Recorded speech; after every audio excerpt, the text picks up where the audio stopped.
तो फ्रेंड, स्वागत है आपका अपने चैनल आज क्लास में। आज की इस वीडियो में सामाजिक विज्ञान के 400 ऑब्जेक्टिव प्रश्न हम आपको बताएंगे। अगर आपका पेपर प्रथम पाली में हो या द्वितीय पाली में हो, किसी भी पाली में हो, अगर इस 400 ऑब्जेक्टिव प्रश्न को आप लोग अच्छी तरीके से पढ़ लेते हैं, याद कर लेते हैं, तो आपका एक भी प्रश्न नहीं छूटेगा, ये हमारा गारंटी है। तो प्लीज आप लोग वीडियो को शुरू से लेकर अंत तक देखिएगा और चैनल को सब्सक्राइब नहीं किए तो चैनल को सब्सक्राइब भी कर लीजिएगा, साथ में बेल आइकन को ऑल पे दबा लीजिएगा ताकि जब भी क्लास हो तो आपके पास नोटिफिकेशन पहुंचता रहे। तो इस 400 ऑब्जेक्टिव प्रश्न में से 300 ऑब्जेक्टिव प्रश्न हम आपको पढ़ा चुके हैं। अगर आप नहीं देखे हैं तो कमेंट बॉक्स में लिंक है, वहां से आप लोग देख लीजिएगा। और इस वीडियो में हम आपको 100 ऑब्जेक्टिव प्रश्न बताएंगे जो काफी महत्वपूर्ण रहेगा। तो ये हो गया हमारा 400 ऑब्जेक्टिव प्रश्न, और जो भी बच्चे इस 400 ऑब्जेक्टिव प्रश्न पढ़ लेंगे उनसे एक भी प्रश्न नहीं छूटेगा, ये हमारा गारंटी है। तो वीडियो को शुरू से लेकर अंत तक देखिएगा। आइए शुरू करते हैं पहले नंबर प्रश्न से। पहला नंबर प्रश्न है कि भारत में अब कितने राज्य हैं। काफी महत्वपूर्ण प्रश्न है। यहाँ पे आपको बताना है कि भारत में अब कितने राज्य हैं। तो 28 राज्य हैं, इसे आपको याद रखना है। यानी यहाँ पे ए ऑप्शन क्या हो जाएगा, यहाँ पे बिल्कुल ही सही हो जाएगा। ये देखते हैं अगला प्रश्न। 2 नंबर प्रश्न है कि बिहार का शोक किस नदी को कहते हैं। काफी महत्वपूर्ण प्रश्न है कि बिहार का शोक किस नदी को कहते हैं। तो कोसी नदी को कहते हैं, इसे आपको याद रखना है। यानी यहाँ पे सी ऑप्शन क्या हो जाएगा, यहाँ पे बिल्कुल ही सही हो जाएगा। ये देखते हैं अगला प्रश्न। 3 नंबर प्रश्न है कि पंचायती राज्य की शुरुआत किस राज्य से हुई थी। काफी महत्वपूर्ण प्रश्न है कि पंचायती राज्य की शुरुआत किस राज्य से हुई थी। तो राजस्थान से हुआ था, इसे आपको याद रखना है। यानी यहाँ पे सी ऑप्शन क्या हो जाएगा, यहाँ पे बिल्कुल ही सही हो जाएगा। ये देखते हैं अगला प्रश्न। 4 नंबर प्रश्न, निम्न में से कौन भूकंप का सर्वाधिक संवेदनशील नगर है। तो कौन भूकंप का सर्वाधिक संवेदनशील नगर है। तो देहरादून है, इसे आपको याद रखना है। यानी यहाँ पे ए ऑप्शन क्या हो जाएगा, यहाँ पे बिल्कुल ही सही हो जाएगा। ये देखते हैं अगला प्रश्न। 5 नंबर प्रश्न है कि सुनामी शब्द किस भाषा का शब्द है। काफी महत्वपूर्ण प्रश्न है कि सुनामी शब्द किस भाषा का शब्द है। तो ये जापानी भाषा का शब्द है, इसे आपको याद रखना है। यानी यहाँ पे सी ऑप्शन क्या हो जाएगा, बिल्कुल ही सही हो जाएगा। ये देखते हैं अगला प्रश्न। 6 नंबर प्रश्न है कि सविनय अवज्ञा आंदोलन कब शुरू हुआ। काफी महत्वपूर्ण प्रश्न है कि सविनय अवज्ञा आंदोलन कब शुरू हुआ। तो 1930 में हुआ, इसे आपको याद रखना है।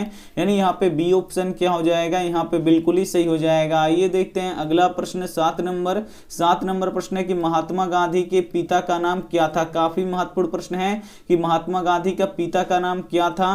तो क्या था महात्मा गांधी का पिता के नाम, तो यहाँ पे करमचंद गांधी था, इसे आपको याद रखना है। यानी यहाँ पे सी ऑप्शन क्या हो जाएगा, यहाँ पे बिल्कुल ही सही हो जाएगा। ये देखते हैं अगला प्रश्न। 8 नंबर प्रश्न है कि गंडक परियोजना कहाँ है। काफी महत्वपूर्ण प्रश्न है कि गंडक परियोजना कहाँ है। तो वाल्मीकि नगर में है, इसे आपको याद रखना है। यानी यहाँ पे बी ऑप्शन क्या हो जाएगा, यहाँ पे बिल्कुल ही सही हो जाएगा। ये देखते हैं अगला प्रश्न। 9 नंबर प्रश्न है कि कृषि सुखाड़ होता है। यहाँ पे आपको बताना है कि कृषि सुखाड़ कैसे होता है। तो जल के अभाव में होता है, इसे आपको याद रखना है। यानी यहाँ पे ए ऑप्शन क्या हो जाएगा, यहाँ पे बिल्कुल ही सही हो जाएगा। ये देखते हैं अगला प्रश्न। 10 नंबर कि गरीबी हटाओ का नारा किसने दिया। काफी महत्वपूर्ण प्रश्न है कि गरीबी हटाओ का नारा किसने दिया। तो कांग्रेस ने दिया, इसे आपको याद रखना है। यानी यहाँ पे ए ऑप्शन क्या हो जाएगा, यहाँ पे बिल्कुल ही सही हो जाएगा। काफी महत्वपूर्ण प्रश्न है। तो एक भी प्रश्न प्लीज आप लोग स्किप मत कीजिएगा, वीडियो को प्लीज आप लोग शुरू से लेके अंत तक जरूर देखिएगा। आइए देखते हैं अगला प्रश्न। 11 नंबर प्रश्न है कि ग्रैंड ट्रंक रोड किस राष्ट्रीय राजमार्ग को कहते हैं। काफी महत्वपूर्ण प्रश्न है। तो ग्रैंड ट्रंक रोड किस राज्य मार्ग को कहते हैं। तो यहाँ पे राज्य मार्ग 2 को कहते हैं, इसे आपको याद रखना है। यानी यहाँ पे बी ऑप्शन क्या हो जाएगा, बिल्कुल ही सही हो जाएगा। ये देखते हैं अगला प्रश्न। 12 नंबर प्रश्न है कि नरोरा नाभिकीय विद्युत संयंत्र किस राज्य में है। काफी महत्वपूर्ण प्रश्न है कि नरोरा नाभिकीय विद्युत संयंत्र किस राज्य में है। तो ये उत्तर प्रदेश में है, इसे आपको याद रखना है। यानी यहाँ पे सी ऑप्शन क्या हो जाएगा, यहाँ पे बिल्कुल ही सही हो जाएगा। ये देखते हैं अगला प्रश्न। 13 नंबर प्रश्न है कि बिहार के किस जिले की प्रति व्यक्ति आय अधिक है। काफी महत्वपूर्ण प्रश्न है। यहाँ पे आपको बताना है कि बिहार राज्य की किस जिले की प्रति व्यक्ति आय अधिक है। तो किसका अधिक है, तो पटना का अधिक है, इसे आपको याद रखना है। यानी यहाँ पे बी ऑप्शन क्या हो जाएगा, यहाँ पे बिल्कुल ही सही हो जाएगा। और शिवहर का कम है, तो ये भी साथ में आपको याद रखना है। आइए देखते हैं अगला प्रश्न। 14 नंबर प्रश्न है कि मुख्यमंत्री की नियुक्ति कौन करता है। काफी महत्वपूर्ण प्रश्न है कि मुख्यमंत्री की नियुक्ति कौन करता है। तो राज्यपाल इस्तेमाल करते हैं, इसे आपको याद रखना है। यानी यहाँ पे सी ऑप्शन क्या हो जाएगा, यहाँ पे बिल्कुल ही सही हो जाएगा। आइए देखते हैं अगला प्रश्न 15 नंबर कि भारत का सबसे बड़ा तेल शोधक कारखाना कहाँ स्थित है। काफी महत्वपूर्ण प्रश्न है कि भारत का सबसे बड़ा तेल शोधक कारखाना कहाँ स्थित है, तो ये जामनगर में स्थित है, इसे आपको याद रखना है। यानी यहाँ पे बी ऑप्शन क्या हो जाएगा, यहाँ पे बिल्कुल ही सही हो जाएगा। और जामनगर कहाँ है, तो गुजरात है, तो ये भी साथ में आपको याद रखना है। आइए देखते हैं अगला प्रश्न 16 नंबर प्रश्न है कि भारत में हीरा का खान कहाँ स्थित है। काफी महत्वपूर्ण प्रश्न है, यहाँ पे आपको बताना है कि भारत में हीरा का खान कहाँ स्थित है, तो मध्य प्रदेश में स्थित है, इसे आपको याद रखना है। यानी यहाँ पे सी ऑप्शन क्या हो जाएगा, बिल्कुल ही सही हो जाएगा। आइए देखते हैं अगला प्रश्न 17 नंबर कि पहली औद्योगिक क्रांति किस देश में हुई थी। काफी महत्वपूर्ण प्रश्न है कि पहली औद्योगिक क्रांति किस देश में हुई थी, तो ये किस देश में हुई थी, तो ये इंग्लैंड में हुई थी, इसे आपको याद रखना है। यानी यहाँ पे डी ऑप्शन क्या हो जाएगा, यहाँ पे बिल्कुल ही सही हो जाएगा। ये देखते हैं अगला प्रश्न 18 नंबर कि विश्व का सबसे बड़ा खनिज तेल का उत्पादक देश कौन सा है। काफी महत्वपूर्ण प्रश्न है कि विश्व का सबसे बड़ा खनिज तेल का उत्पादक देश कौन है, तो सऊदी अरब है, इसे आपको याद रखना है। यानी यहाँ पे ए ऑप्शन क्या हो जाएगा, यहाँ पे बिल्कुल ही सही हो जाएगा। ये देखते हैं अगला प्रश्न 19 नंबर प्रश्न है कि भारत में सोयाबीन किस राज्य में सबसे अधिक होता है। काफी महत्वपूर्ण प्रश्न है कि भारत में सोयाबीन किस राज्य में सबसे अधिक होता है, तो मध्य प्रदेश में सबसे अधिक होता है, इसे आपको याद रखना है। यानी यहाँ पे बी ऑप्शन क्या हो जाएगा, यहाँ पे बिल्कुल ही सही हो जाएगा। ये देखते हैं अगला प्रश्न 20 नंबर प्रश्न है कि भारत के 8वीं अनुसूची में कितनी भाषाएं हैं। काफी महत्वपूर्ण प्रश्न है कि भारत के 8वीं अनुसूची में कितनी भाषाएं, तो 22 भाषाएं हैं, इसे आपको याद रखना है। यानी यहाँ पे सी ऑप्शन क्या हो जाएगा, बिल्कुल ही सही हो जाएगा। ये देखते हैं अगला प्रश्न 21 नंबर प्रश्न है कि किस देश में कोयला का सबसे अधिक होता है। यहाँ पे आपको बताना है कि किस देश में कोयला सबसे अधिक होता है, ये आपको यहाँ पे बताना है। तो किस देश में कोयला सबसे अधिक होता है, तो चीन में सबसे अधिक होता है, इसे आपको याद रखना है। यानी यहाँ पे ए ऑप्शन क्या हो जाएगा, बिल्कुल ही सही हो जाएगा। और दूसरे नंबर पे अपना देश भारत आता है, तो ये भी साथ में आपको याद रखना है। आइए देखते हैं अगला प्रश्न यहाँ पे 22 नंबर प्रश्न है कि वायुमंडल में कौन सा गैस सबसे अधिक पाया जाता है। काफी महत्वपूर्ण प्रश्न है कि वायुमंडल में कौन सा गैस सबसे अधिक पाया जाता है, तो नाइट्रोजन गैस पाया जाता है, इसे आपको याद रखना है। यानी यहाँ पे ए ऑप्शन क्या हो जाएगा, बिल्कुल ही सही हो जाएगा। कितना पाया जाता है, तो 78% पाया जाता है, तो ये भी साथ में आपको याद रखना है। आइए देखते हैं अगला प्रश्न 23 नंबर प्रश्न है कि संसार का सबसे बड़ा महादेश कौन सा है। काफी महत्वपूर्ण प्रश्न है कि संसार का सबसे बड़ा महादेश कौन सा है, तो एशिया है, इसे आपको याद रखना है। यहाँ पे ए ऑप्शन क्या हो जाएगा, यहाँ पे बिल्कुल ही सही हो जाएगा। ये देखते हैं अगला प्रश्न 24 नंबर कि आम आदमी पार्टी का गठन कब हुआ था। काफी महत्वपूर्ण प्रश्न है कि आम आदमी पार्टी का गठन कब हुआ था, तो 2012 में हुआ था, इसे आपको याद रखना है। यानी यहाँ पे डी ऑप्शन क्या हो जाएगा, यहाँ पे बिल्कुल ही सही हो जाएगा। ये देखते हैं अगला प्रश्न 25 नंबर कि स्वराज दल के अध्यक्ष कौन थे। काफी महत्वपूर्ण प्रश्न है कि स्वराज दल के अध्यक्ष कौन थे, तो चित्तरंजन दास थे, इसे आपको याद रखना है। यानी यहाँ पे डी ऑप्शन क्या हो जाएगा, यहाँ पे बिल्कुल ही सही हो जाएगा। ये देखते हैं अगला प्रश्न 26 नंबर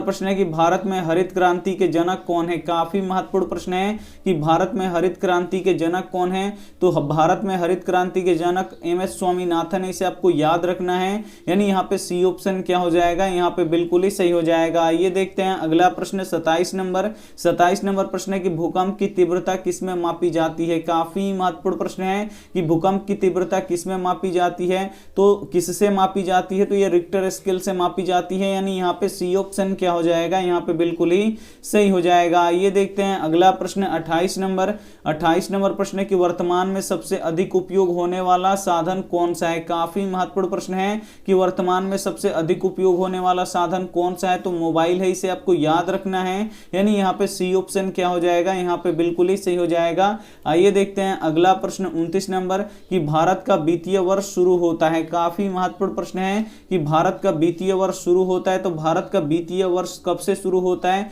तो भारत का वित्तीय वर्ष जो है वो 1 अप्रैल से शुरू होता है, इसे आपको याद रखना है। यानी यहाँ पे सी ऑप्शन क्या हो जाएगा, यहाँ पे बिल्कुल ही सही हो जाएगा। काफी महत्वपूर्ण प्रश्न है, तो एक भी प्रश्न प्लीज आप लोग स्किप मत कीजिएगा, वीडियो को शुरू से लेके अंत तक जरूर देखिएगा। आइए देखते हैं अगला प्रश्न 30 30 नंबर प्रश्न है कि मलबे के नीचे दबे हुए लोगों को पता लगाने के लिए किस यंत्र की मदद ली जाती है? तो किस यंत्र की मदद ली जाती है? तो इंफ्रारेड कैमरे की मदद ली जाती है, यानी यहाँ पे बी ऑप्शन क्या हो जाएगा, यहाँ पे बिल्कुल ही सही हो जाएगा। ये देखते हैं अगला प्रश्न 31 नंबर कि भारत की राष्ट्रीय आय में सर्वाधिक योगदान किसका है? काफी महत्वपूर्ण प्रश्न है कि भारत की राष्ट्रीय आय में सर्वाधिक योगदान किसका है? तो कृषि क्षेत्र का है, इसे आपको याद रखना है, यानी यहाँ पे ए ऑप्शन क्या हो जाएगा, यहाँ पे बिल्कुल ही सही हो जाएगा। ये देखते हैं अगला प्रश्न 32 नंबर। 32 नंबर प्रश्न निम्न में से कौन सा राज्य सूखे से सर्वाधिक ग्रस्त है? काफी महत्वपूर्ण प्रश्न है कि कौन सा राज्य सूखे से सर्वाधिक ग्रस्त है? तो राजस्थान है, इसे आपको याद रखना है, यानी यहाँ पे सी ऑप्शन क्या हो जाएगा, यहाँ पे बिल्कुल ही सही हो जाएगा। आइए देखते हैं अगला प्रश्न 33 नंबर कि श्वेत क्रांति के जनक कौन है? काफी महत्वपूर्ण प्रश्न है कि श्वेत क्रांति के जनक कौन है? तो वर्गीज कुरियन है, इसे आपको याद रखना है, यानी यहाँ पे ए ऑप्शन क्या हो जाएगा, यहाँ पे बिल्कुल ही सही हो जाएगा। ये देखते हैं अगला प्रश्न यहाँ पे 34 नंबर। 34 नंबर प्रश्न है कि चीनी किस देश में सबसे अधिक होता है? काफी महत्वपूर्ण प्रश्न है कि चीनी किस देश में सबसे अधिक होता है? तो ब्राजील में चीनी सबसे अधिक होता है, इसे आपको याद रखना है, यानी यहाँ पे डी ऑप्शन क्या हो जाएगा, यहाँ पे बिल्कुल ही सही हो जाएगा। ये देखते हैं अगला प्रश्न 35 नंबर। 35 नंबर प्रश्न है कि राष्ट्रीय ग्रामीण विकास संस्था कहाँ स्थित है? काफी महत्वपूर्ण प्रश्न है। 35 नंबर प्रश्न यहाँ पे काफी महत्वपूर्ण है कि राष्ट्रीय ग्रामीण विकास संस्था कहाँ है? तो ये हैदराबाद में है, इसे आपको याद रखना है, यानी यहाँ पे बी ऑप्शन क्या हो जाएगा, यहाँ पे बिल्कुल ही सही हो जाएगा। आइए देखते हैं अगला प्रश्न 36 नंबर। 36 नंबर प्रश्न है कि किस देश ने सिविल सेवा परीक्षा की शुरुआत की? काफी महत्वपूर्ण प्रश्न है कि किस देश ने सिविल सेवा परीक्षा की शुरुआत की? तो चीन ने किया, इसे आपको याद रखना है, काफी महत्वपूर्ण प्रश्न है, यानी यहाँ पे सी ऑप्शन क्या हो जाएगा, बिल्कुल ही सही हो जाएगा। ये देखते हैं अगला प्रश्न 37 नंबर कि संसार के चावल का सब, यहाँ पे देखिए संसार के चावल उत्पादक देशों में भारत का स्थान है, तो भारत का स्थान कितना है? दूसरा है, इसे आपको याद रखना है, यानी यहाँ पे बी ऑप्शन क्या हो जाएगा, बिल्कुल ही सही हो जाएगा। ये देखते हैं अगला प्रश्न 38 नंबर कि गठबंधन सरकार की, यहाँ पे देखिए गठबंधन सरकार की प्रशासन पर पकड़ कैसी होती है? तो ढीली होती है, इसे आपको याद रखना है, यानी यहाँ पे बी ऑप्शन क्या हो जाएगा, यहाँ पे बिल्कुल ही सही हो जाएगा। ये देखते हैं अगला प्रश्न 39 नंबर कि भारत में सबसे पहले रेलगाड़ी किन स्टेशनों के बीच चली थी? तो भारत में सबसे पहले रेलगाड़ी किन स्टेशनों के बीच चली थी? तो मुंबई से ठाणे के बीच में चली थी, इसे आपको याद रखना है, यानी यहाँ पे सी ऑप्शन क्या हो जाएगा, यहाँ पे बिल्कुल ही सही हो जाएगा। ये देखते हैं अगला प्रश्न 40 नंबर कि हीराकुंड परियोजना किस नदी पर स्थित है? काफी महत्वपूर्ण प्रश्न है कि हीराकुंड परियोजना किस नदी पर स्थित है? तो यह महानदी पर स्थित है, इसे आपको याद रखना है, यानी यहाँ पे सी ऑप्शन क्या हो जाएगा, यहाँ पे बिल्कुल ही सही हो जाएगा। और हीराकुंड परियोजना किस राज्य में है? तो ये है उड़ीसा में, तो ये भी साथ में आपको याद रखना है। आइए देखते हैं अगला प्रश्न 41 नंबर। 41 नंबर प्रश्न निम्न में से कौन व्यावसायिक फसल नहीं है? इसमें से आपको बताना है कि कौन व्यावसायिक फसल नहीं है, तो यहाँ पे गेहूं व्यावसायिक फसल नहीं है, यानी यहाँ पे डी ऑप्शन क्या हो जाएगा, बिल्कुल ही सही हो जाएगा। ये देखते हैं अगला प्रश्न 42 नंबर। 42 नंबर प्रश्न है कि पारादीप बंदरगाह किस राज्य में स्थित है? काफी महत्वपूर्ण प्रश्न है कि पारादीप बंदरगाह किस राज्य में स्थित है? तो ये उड़ीसा में स्थित है, इसे आपको याद रखना है, यानी यहाँ पे सी ऑप्शन क्या हो जाएगा, यहाँ पे बिल्कुल ही सही हो जाएगा। ये देखते हैं अगला प्रश्न 43 नंबर कि यूरो 2 का संबंध किससे है? काफी महत्वपूर्ण प्रश्न है कि यूरो 2 का संबंध किससे है? तो वायु प्रदूषण से है, इसे आपको याद रखना है, यानी यहाँ पे ए ऑप्शन क्या हो जाएगा, यहाँ पे बिल्कुल ही सही हो जाएगा। ये देखते हैं अगला प्रश्न 44 नंबर। 44 नंबर प्रश्न है कि वायुमंडल को कितने परतों में बांटा गया है? काफी महत्वपूर्ण प्रश्न है कि वायुमंडल को कितने परतों में बांटा गया है? तो 5 परतों में बांटा गया है, इसे आपको याद रखना है, यानी यहाँ पे बी ऑप्शन क्या हो जाएगा, बिल्कुल ही सही हो जाएगा। 45 नंबर प्रश्न देख लीजिए कि आज भी ऋण प्राप्त करने का सबसे लोकप्रिय स्रोत क्या है? तो महाजन है, इसे आपको याद रखना है, यानी यहाँ पे सी ऑप्शन क्या हो जाएगा, यहाँ पे बिल्कुल ही सही हो जाएगा। ये देखते हैं अगला प्रश्न 46 नंबर। 46 नंबर प्रश्न है कि रूस की मुद्रा है, यहाँ पे आपको बताना है कि रूस की मुद्रा क्या है, तो रूबल है, इसे आपको याद रखना है, यानी यहाँ पे ए ऑप्शन क्या हो जाएगा, यहाँ पे बिल्कुल ही सही हो जाएगा। ये देखते हैं अगला प्रश्न यहाँ पे 47 नंबर। 47 नंबर प्रश्न है कि इनमें कौन विनाशकारी आपदा है? इसमें से आपको बताना है कि कौन विनाशकारी आपदा है, तो जो भूकंप होता है ये विनाशकारी आपदा होता है, यानी यहाँ पे डी ऑप्शन क्या हो जाएगा, बिल्कुल ही सही हो जाएगा। ये देखते हैं अगला प्रश्न 48 नंबर कि जल दिवस कब मनाया जाता है? काफी महत्वपूर्ण प्रश्न है कि जल दिवस कब मनाया जाता है, तो जल दिवस 22 मार्च को मनाया जाता है, इसे आपको याद रखना है। यानी यहाँ पे बी ऑप्शन क्या हो जाएगा, बिल्कुल ही सही हो जाएगा। काफी महत्वपूर्ण प्रश्न है, तो एक भी प्रश्न प्लीज आप लोग स्किप मत कीजिएगा, वीडियो को प्लीज आप लोग शुरू से लेकर अंत तक देखिएगा और ये सभी प्रश्न लड़ जाएगा। और जो हम यहाँ पे 400 ऑब्जेक्टिव प्रश्न हम आपको बताएंगे, अगर इसे पढ़ लीजिएगा तो एक भी प्रश्न आपका नहीं छूटेगा बोर्ड परीक्षा में, आज ये हमारा गारंटी है। ये देखते हैं अगला प्रश्न यहाँ पे 49 नंबर प्रश्न है कि भारत में पहला जूट मिल किस शहर में स्थापित किया गया। काफी महत्वपूर्ण प्रश्न है कि भारत में पहला जूट मिल किस शहर में स्थापित किया गया, तो कोलकाता में किया गया, इसे आपको याद रखना है। यानी यहाँ पे ये ऑप्शन क्या हो जाएगा, यहाँ पे बिल्कुल ही सही हो जाएगा। आइए देखते हैं अगला प्रश्न 50 नंबर कि बिहार में पंचायती राज व्यवस्था का कार्यकाल कितने वर्ष का होता है। काफी महत्वपूर्ण प्रश्न है कि बिहार में पंचायती राज व्यवस्था का कार्यकाल कितने वर्षों का होता है, तो 5 वर्षों का होता है। यानी यहाँ पे बी ऑप्शन क्या हो जाएगा, यहाँ पे बिल्कुल ही सही हो जाएगा। ये देखते हैं अगला प्रश्न यहाँ पे 51 नंबर प्रश्न है कि कर्नाटक में जल संग्रहण व्यवस्था है। काफी महत्वपूर्ण प्रश्न है कि कर्नाटक में जल संग्रहण व्यवस्था है, तो कौन है, तो सुरंगम है, इसे आपको याद रखना है। यानी यहाँ पे बी ऑप्शन क्या हो जाएगा, यहाँ पे बिल्कुल ही सही हो जाएगा। ये देखते हैं अगला प्रश्न 52 नंबर प्रश्न है कि आयु के आधार पर जलोढ़ मिट्टी को कितने वर्गों में बांटा गया है। काफी महत्वपूर्ण प्रश्न है कि आयु के आधार पर जलोढ़ मिट्टी को कितने भागों में बांटा गया है, तो 2 भागों में बांटा गया है। यानी यहाँ पे ए ऑप्शन क्या हो जाएगा, बिल्कुल ही सही हो जाएगा। ये देखते हैं अगला प्रश्न 53 नंबर प्रश्न है कि भारत ने अपने संविधान को कब अपनाया। काफी महत्वपूर्ण प्रश्न है कि भारत ने अपने संविधान को कब अपनाया, तो 26 जनवरी 1950 को अपनाया, इसे आपको याद रखना है। यानी यहाँ पे बी ऑप्शन क्या हो जाएगा, बिल्कुल ही सही हो जाएगा। ये देखते हैं अगला प्रश्न 54 नंबर प्रश्न है कि गांधी जी ने सत्याग्रह का यहाँ पे देखिए गांधी जी ने सत्याग्रह का प्रयोग पहली बार कहाँ किए थे, तो दक्षिण अफ्रीका में किए थे, इसे आपको याद रखना है। यानी यहाँ पे बी ऑप्शन क्या हो जाएगा, यहाँ पे बिल्कुल ही सही हो जाएगा। ये देखते हैं अगला प्रश्न 55 नंबर प्रश्न है कि रबर की खेती भारत के किस राज्य में की जाती है। काफी महत्वपूर्ण प्रश्न है कि रबर की खेती भारत के किस राज्य में की जाती है, तो केरल में की जाती है, इसे आपको याद रखना है। यानी यहाँ पे ए ऑप्शन क्या हो जाएगा, यहाँ पे बिल्कुल ही सही हो जाएगा। ये देखते हैं अगला प्रश्न 56 नंबर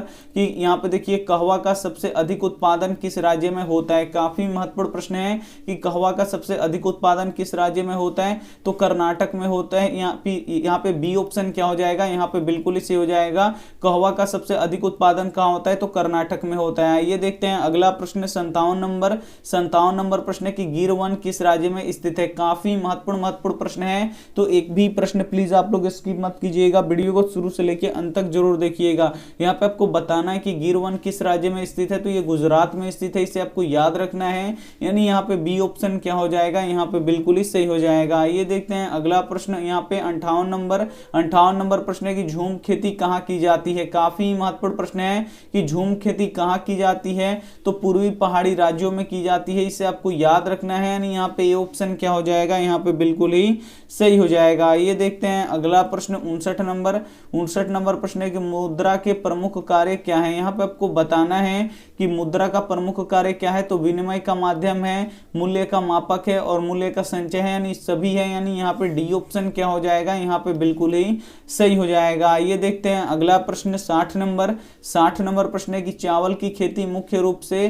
किस मिट्टी पे होती है। काफी महत्वपूर्ण प्रश्न है कि चावल की खेती मुख्य रूप से किस मिट्टी पे होती है, तो जलोढ़ मिट्टी पे होती है, इसे आपको याद रखना है। यानी यहाँ पे बी ऑप्शन क्या हो जाएगा, यहाँ पे बिल्कुल ही सही हो जाएगा। ये देखते हैं अगला प्रश्न 61 नंबर कि चीनी उत्पादन का कच्चा माल क्या है। चीनी उत्पादन का कच्चा माल क्या है, तो गन्ना है, इसे आपको याद रखना है। नहीं, यहाँ पे बी ऑप्शन क्या हो जाएगा, यहाँ पे बिल्कुल ही सही हो जाएगा। ये देखते हैं अगला प्रश्न 62 नंबर प्रश्न है कि लोकतंत्र के मार्ग में सबसे बड़ी बाधा क्या है। काफी महत्वपूर्ण प्रश्न है कि लोकतंत्र के मार्ग में सबसे बड़ी बाधा क्या है, तो अशिक्षा है, इसे आपको याद रखना है। यानी यहाँ पे बी ऑप्शन क्या हो जाएगा, यहाँ पे बिल्कुल ही सही हो जाएगा। ये देखते हैं अगला प्रश्न यहाँ पे 63 नंबर प्रश्न है कि सबसे अधिक भूमिगत रेल कहाँ चला था। यहाँ पे आपको बताना है कि सबसे पहले भूमिगत रेल कहाँ चला था, तो सबसे पहले भूमिगत रेल लंदन में चला था, इसे आपको याद रखना है। यानी यहाँ पे ए ऑप्शन क्या हो जाएगा, बिल्कुल ही सही हो जाएगा। ये देखते हैं अगला प्रश्न 64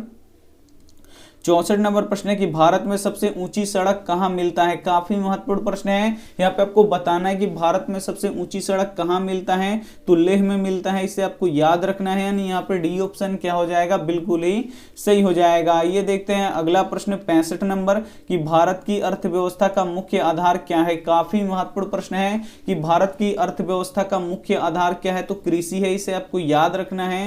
यानी यहाँ पे ए ऑप्शन क्या हो जाएगा, यहाँ पे बिल्कुल ही सही हो जाएगा। ये देखते हैं अगला प्रश्न 66 नंबर।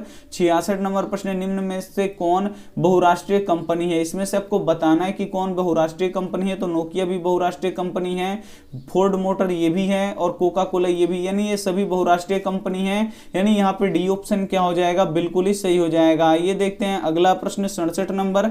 67 नंबर प्रश्न देखिए काफी महत्वपूर्ण है कि ऑपरेशन फ्लड किससे संबंधित है, ऑपरेशन फ्लड किससे संबंधित है, तो ये दूध से संबंधित है, इसे आपको याद रखना है। नहीं, यहाँ पे बी ऑप्शन क्या हो जाएगा, यहाँ पे बिल्कुल ही सही हो जाएगा। ये देखते हैं अगला प्रश्न यहाँ पे 68 नंबर।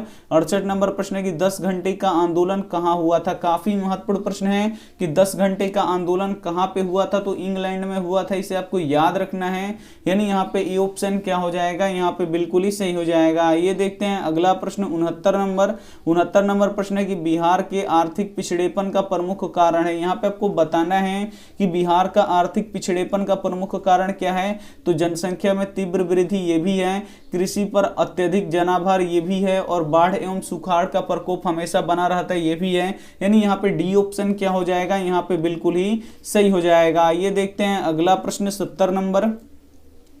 70 नंबर प्रश्न है कि आम का उत्पादन किस देश में सबसे अधिक होता है, काफी महत्वपूर्ण प्रश्न है कि आम का उत्पादन किस देश में सबसे अधिक होता है, तो किस देश में सबसे अधिक होता है, भारत में अधिक होता है सबसे। यानी यहाँ पे बी ऑप्शन क्या हो जाएगा, यहाँ पे बिल्कुल ही सही हो जाएगा। ये देखते हैं अगला प्रश्न 71 नंबर। 71 नंबर प्रश्न काफी महत्वपूर्ण है कि बांगर मिट्टी किसे कहते हैं, तो पुरानी जलोढ़ मिट्टी को बांगर मिट्टी कहते हैं, इसे आपको याद रखना है। यानी यहाँ पे ए ऑप्शन क्या हो जाएगा, यहाँ पे बिल्कुल ही सही हो जाएगा। और नवीन जलोढ़ मिट्टी को क्या कहते हैं, तो खादर मिट्टी कहते हैं, तो ये भी साथ में आपको याद रखना है। ये देखते हैं अगला प्रश्न 72 नंबर।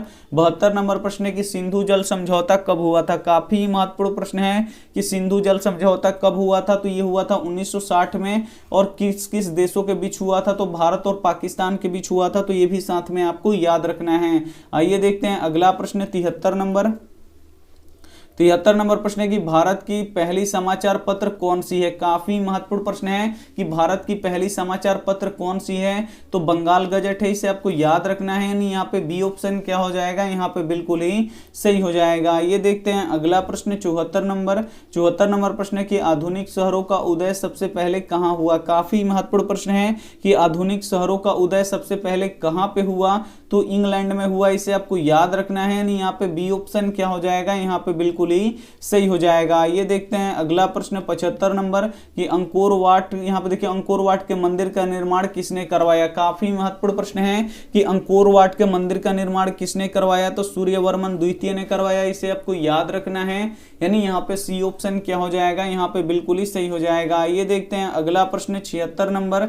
76 नंबर प्रश्न है कि हिंद स्वराज पुस्तक के लेखक कौन है, काफी महत्वपूर्ण प्रश्न है कि हिंद स्वराज पुस्तक के लेखक कौन है, तो महात्मा गांधी हैं, इसे आपको याद रखना है। यानी यहाँ पे ये ऑप्शन क्या हो जाएगा, यहाँ पे बिल्कुल ही सही हो जाएगा। ये देखते हैं अगला प्रश्न 77 नंबर। 77 नंबर प्रश्न यहाँ पे देख लीजिए कि मेजनी का संबंध, यहाँ पे देखिए मेजनी का संबंध किस संगठन से था, तो मेजनी का संबंध किस संगठन से था, तो कार्बोनारी संगठन से था, इसे आपको याद रखना है। यानी यहाँ पे बी ऑप्शन क्या हो जाएगा, बिल्कुल ही सही हो जाएगा। ये देखते हैं अगला प्रश्न 78 नंबर।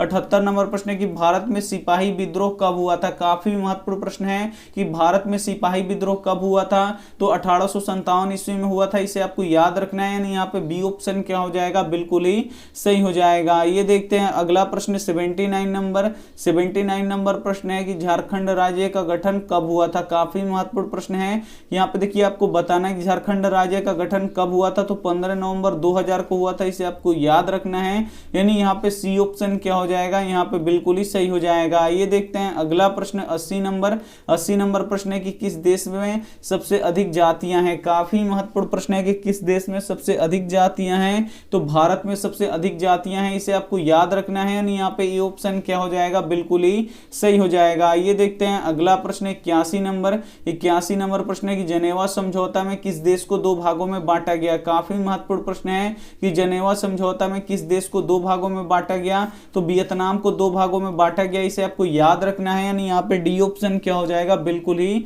सही हो जाएगा। ये देखते हैं अगला प्रश्न 82 नंबर। 82 नंबर प्रश्न है कि बिस्मार्क क्या था? यहाँ पे आपको बताना है कि बिस्मार्क क्या था। तो बिस्मार्क एक कूटनीतिज्ञ था, इसे आपको याद रखना है। यानी यहाँ पे डी ऑप्शन क्या हो जाएगा, बिल्कुल ही सही हो जाएगा। ये देखते हैं अगला प्रश्न 83 नंबर। 83 नंबर प्रश्न है कि आर्थिक विकास का तीसरा क्षेत्र क्या है? काफी महत्वपूर्ण प्रश्न है कि आर्थिक विकास का तीसरा क्षेत्र क्या है? तो आर्थिक विकास का तीसरा क्षेत्र सेवा क्षेत्र होता है, इसे आपको याद रखना है। यानी यहाँ पे सी ऑप्शन क्या हो जाएगा, बिल्कुल ही सही हो जाएगा। ये देखते हैं अगला प्रश्न 84 नंबर। 84 नंबर प्रश्न है कि व्यावसायिक बैंकों का राष्ट्रीयकरण कब किया गया? काफी महत्वपूर्ण प्रश्न है कि व्यावसायिक, यहाँ पे देखिए व्यावसायिक यहाँ बैंकों का राष्ट्रीयकरण कब किया गया? तो 1969 ईस्वी में किया गया, इसे आपको याद रखना है। यानी यहाँ पे सी ऑप्शन क्या हो जाएगा, बिल्कुल ही सही हो जाएगा। आइए देखते हैं अगला प्रश्न 85 नंबर कि बैंक उदाहरण है। यहाँ पे आपको बताना है कि बैंक किसका उदाहरण है? तो जो बैंक होता है ये तृतीय क्षेत्र का उदाहरण होता है, इसे आपको याद रखना है। यानी यहाँ पे बी ऑप्शन क्या हो जाएगा, यहाँ पे बिल्कुल ही सही हो जाएगा। ये देखते हैं अगला प्रश्न यहाँ पे 86 नंबर। 86 नंबर प्रश्न है कि लिच्छवी गणतंत्र भारत के किस राज्य में अवस्थित है? काफी महत्वपूर्ण प्रश्न है कि लिच्छवी गणतंत्र भारत के किस राज्य में अवस्थित है, यानी स्थित है। तो ये है लिच्छवी गणतंत्र बिहार में, इसे आपको याद रखना है। यानी यहाँ पे ए ऑप्शन क्या हो जाएगा, यहाँ पे बिल्कुल ही सही हो जाएगा। ये देखते हैं अगला प्रश्न 87 नंबर। 87 नंबर प्रश्न है कि धर्म को राजनीति से अलग नहीं किया जा सकता, यह किसने कहा? काफी महत्वपूर्ण प्रश्न है कि धर्म को राजनीति से अलग नहीं किया जा सकता, ये किसने कहा है? तो ये महात्मा गांधी जी ने कहा है, इसे आपको याद रखना है। यानी यहाँ पे ए ऑप्शन क्या हो जाएगा, यहाँ पे बिल्कुल ही सही हो जाएगा। ये देखते हैं अगला प्रश्न 88 नंबर। 88 नंबर प्रश्न है कि ग्राम कचहरी का प्रधान कौन होता है? काफी महत्वपूर्ण प्रश्न है कि ग्राम कचहरी का प्रधान कौन होता है? तो ग्राम कचहरी का प्रधान कौन होता है? सरपंच होता है, इसे आपको याद रखना है। यानी यहाँ पे बी ऑप्शन क्या हो जाएगा, यहाँ पे बिल्कुल ही सही हो जाएगा। ये देखते हैं अगला प्रश्न यहाँ पे 89 नंबर। 89 नंबर प्रश्न है कि बिहार में संपूर्ण क्रांति का नेतृत्व किसने किया? तो बिहार में संपूर्ण क्रांति का नेतृत्व किसने किया था? तो यहाँ पे देखिए बिहार में संपूर्ण क्रांति का नेतृत्व किसने किया था? तो जयप्रकाश नारायण जी ने किया था, इसे आपको याद रखना है। यानी यहाँ पे डी ऑप्शन क्या हो जाएगा, बिल्कुल ही सही हो जाएगा। ये देखते हैं अगला प्रश्न 90 नंबर कि मुस्लिम लीग की स्थापना किस वर्ष हुई? काफी महत्वपूर्ण प्रश्न है कि मुस्लिम लीग की स्थापना कब किस वर्ष हुई? तो 1906 ईस्वी में हुआ, इसे आपको याद रखना है। यानी यहाँ पे बी ऑप्शन क्या हो जाएगा, यहाँ पे बिल्कुल ही सही हो जाएगा। ये देखते हैं अगला प्रश्न 91 नंबर कि निम्न में से कौन सी स्थिति लोकतंत्र की सफलता के लिए सबसे आवश्यक है? काफी महत्वपूर्ण प्रश्न है। तो क्या है? तो यहाँ पे देखिए मजबूत जनपद है, इसे आपको याद रखना है, जनमत है। यानी यहाँ पे ए ऑप्शन क्या हो जाएगा, यहाँ पे बिल्कुल ही सही हो जाएगा। ये देखते हैं अगला प्रश्न 92 नंबर। 92 नंबर प्रश्न है कि बहुजन समाज पार्टी के संस्थापक कौन है? तो कांशीराम है, इसे आपको याद रखना है। यानी यहाँ पे बी ऑप्शन क्या हो जाएगा, बिल्कुल ही सही हो जाएगा। ये देखते हैं अगला प्रश्न 93 नंबर। 93 नंबर प्रश्न है कि बिहार में पंचायती राज संस्थाएं हैं। यहाँ पे आपको बताना है कि बिहार में कितने स्तरीय पंचायती राज व्यवस्थाएं हैं? तो 3 स्तरीय हैं, इसे आपको याद रखना है। यानी यहाँ पे डी ऑप्शन क्या हो जाएगा, यहाँ पे बिल्कुल ही सही हो जाएगा। यहाँ पे देखिए यहाँ पे देखिए बिहार में पंचायती राज संस्था कितना है? तो 3 स्तरीय है, यानी त्रिस्तरीय है। यानी यहाँ पे सी ऑप्शन क्या हो जाएगा, यहाँ पे बिल्कुल ही सही हो जाएगा। ये देखते हैं अगला प्रश्न 94 नंबर। 94 नंबर प्रश्न है कि कृषि कार्य में महिलाओं की भागीदारी है। यहाँ पे आपको बताना है कि कृषि कार्य में महिलाओं की भागीदारी कितनी है? तो 40% है, इसे आपको याद रखना है। यानी यहाँ पे बी ऑप्शन क्या हो जाएगा, बिल्कुल ही सही हो जाएगा। ये देखते हैं अगला प्रश्न 95 नंबर कि यहाँ पे देखिए सत्ता में भागीदारी की प्रणाली का विकास कहाँ से ली गई है? काफी महत्वपूर्ण प्रश्न है। तो ये कहाँ से ली गई है? तो ये बेल्जियम से ली गई है, इसे आपको याद रखना है। यानी यहाँ पे सी ऑप्शन क्या हो जाएगा, यहाँ पे बिल्कुल ही सही हो जाएगा। ये देखते हैं अगला प्रश्न 96 नंबर। 96 नंबर प्रश्न है कि बिहार में नहरों के द्वारा सिंचाई किस जिले में सबसे अधिक होता है, तो रोहतास में सबसे अधिक होता है, इसे आपको याद रखना है। यानी यहाँ पे ए ऑप्शन क्या हो जाएगा, यहाँ पे बिल्कुल ही सही हो जाएगा। ये देखते हैं अगला प्रश्न 97 नंबर कि भारत में किस मिट्टी का विस्तार सबसे अधिक है। काफी महत्वपूर्ण प्रश्न है कि भारत में किस मिट्टी का विस्तार सबसे अधिक है, तो जलोढ़ मिट्टी का विस्तार सबसे अधिक है, इसे आपको याद रखना है। यानी यहाँ पे बी ऑप्शन क्या हो जाएगा, यहाँ पे बिल्कुल ही सही हो जाएगा। ये देखते हैं अगला प्रश्न 98 नंबर प्रश्न, निम्न में से कौन केंद्र शासित प्रदेश है। इसमें से आपको बताना है कि कौन केंद्र शासित प्रदेश है, तो चंडीगढ़ क्या है, केंद्र शासित प्रदेश है। यानी यहाँ पे सी ऑप्शन क्या हो जाएगा, यहाँ पे बिल्कुल ही सही नहीं। यहाँ पे देखिए यहाँ पे क्या प्रश्न था, यहाँ पे देखिए 98 नंबर प्रश्न है कि कौन केंद्र शासित प्रदेश नहीं है, यहाँ पे है तो चंडीगढ़ यहाँ पे क्या है, केंद्र शासित प्रदेश है। यहाँ पे देखिए 99 नंबर प्रश्न कि मानचित्र में सफेद रंग किस यहाँ पे आकृति को दर्शाता है, तो हिमच्छादित शिखर को दर्शाता है, इसे आपको याद रखना है। यानी यहाँ पे सी ऑप्शन क्या हो जाएगा, यहाँ पे बिल्कुल ही सही हो जाएगा। ये देखते हैं अगला प्रश्न, यहाँ पे 100 नंबर जो अंतिम प्रश्न होगा, 100 नंबर यहाँ पे प्रश्न देख लीजिए। 100 नंबर प्रश्न यहाँ पे कि सांगपो किस नदी का उपनाम है, तो सांगपो किस नदी का उपनाम है, तो ब्रह्मपुत्र नदी का है, इसे आपको याद रखना है। यानी यहाँ पे डी ऑप्शन क्या हो जाएगा, यहाँ पे बिल्कुल ही सही हो जाएगा। तो ये था 100 ऑब्जेक्टिव प्रश्न जो आप पढ़ चुके हैं, और 300 ऑब्जेक्टिव प्रश्न का हम यहाँ पे जहां से आप लोग कॉमेंट करते हैं वहां पे लिंक होगा वीडियो का, 3 वीडियो का लिंक होगा, और तीनों में 100 ऑब्जेक्टिव प्रश्न हम आपको करवाए हैं। तो ये टोटल हो जाएगा यहाँ पे 400 ऑब्जेक्टिव प्रश्न। अगर इस 400 ऑब्जेक्टिव प्रश्न को आप लोग काफी अच्छी तरीके से पढ़ लेते हैं, समझ लेते हैं, याद कर लेते हैं, तो आपका एक भी प्रश्न नहीं छूटेगा, ये हमारा गारंटी है। वीडियो को लाइक नहीं किया तो प्लीज आप लोग वीडियो को लाइक कीजिएगा, अपने दोस्तों के पास इस वीडियो को जरूर शेयर कीजिएगा। चैनल को सब्सक्राइब नहीं किए तो चैनल को सब्सक्राइब करके साथ में बेल आइकन को ऑल पे दबा लीजिएगा, ताकि जब भी क्लास हो तो आपके पास नोटिफिकेशन पहुंचता रहे। थैंक यू फॉर वॉचिंग, मिलते हैं अगली वीडियो में, तब तक अपना ध्यान रखिए, मन लगा के पढ़ाई कीजिए। Take care and bye.